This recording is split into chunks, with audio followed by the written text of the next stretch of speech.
The Parsha this week, Parshas Behar, Bechukosai, begins Vayidaber Hashem el Moshe Behar Sinai Leimar, and goes on to discuss the mitzvah of Shemitah, leaving the ground untouched. Rashi asks the question, why does the Torah begin with, this is what Moshe Rabbeinu was told at Har Sinai? Wasn't he told all of the Torah and all the mitzvahs on Har Sinai? And the answer he gives is that true, all the mitzvahs are said at Har Sinai. And the Torah is telling us, just like this mitzvah was given at Har Sinai, so too all of the mitzvahs were also given at Har Sinai. But the question begs to be asked, so why specifically does the Torah give us the example of the mitzvah of Shemitah, a mitzvah that in just a few months we're going to be able to fulfill in Eretz Yisrael, the mitzvah of leaving the land untouched? Why specifically does the Torah use that as the example?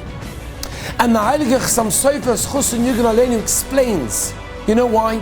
What is the mitzvah of Shemitah? The mitzvah of Shemitah means that a person has to have such emunah in Hashem.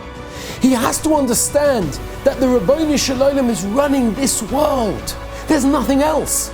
He can leave the ground, his field, his parnasa, his entire source of sustenance, and the Rabbi Shalom will look after him. And that's an incredible thing. And that's an incredible lesson. Because the Torah is telling us, just like this mitzvah was at Har Sinai, every mitzvah was. And that's how we have to live our lives.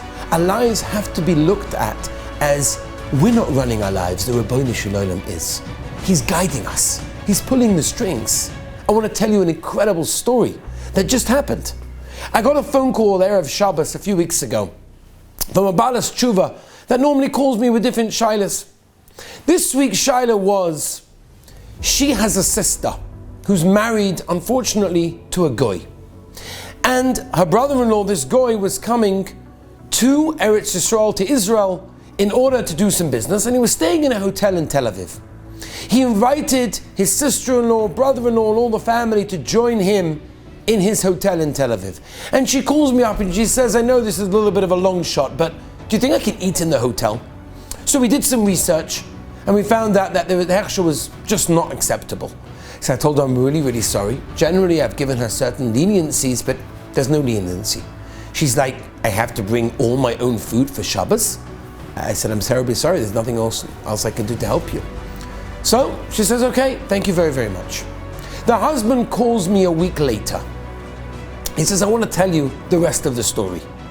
He said, we got to the hotel very, very close to Shabbos. We didn't want to bring our kids to see too much of Tel Aviv. We were going to stay in the hotel and stay there the entire Shabbos. We got there right before Shabbos.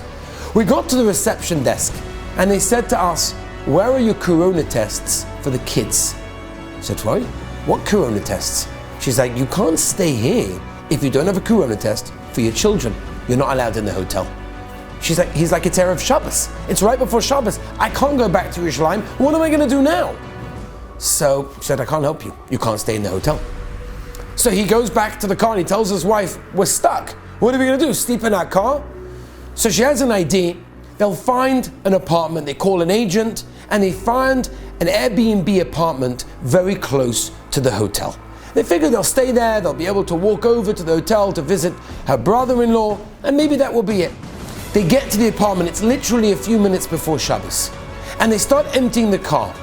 And she turns to her husband and she says, wow, can you imagine if we would not have brought our own food?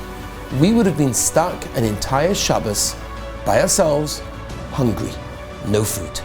But because we asked the shaila and because we listened, the Rabbi Shalom helped us. And the Shkacha Prata showed us that we took the food with us and we were able to have food on Shabbos. This week's Parsha, this mitzvah of this week's Parsha, teaches us exactly that lesson, that the Rabbi Shalom runs all of our lives. Have a wonderful Shabbos.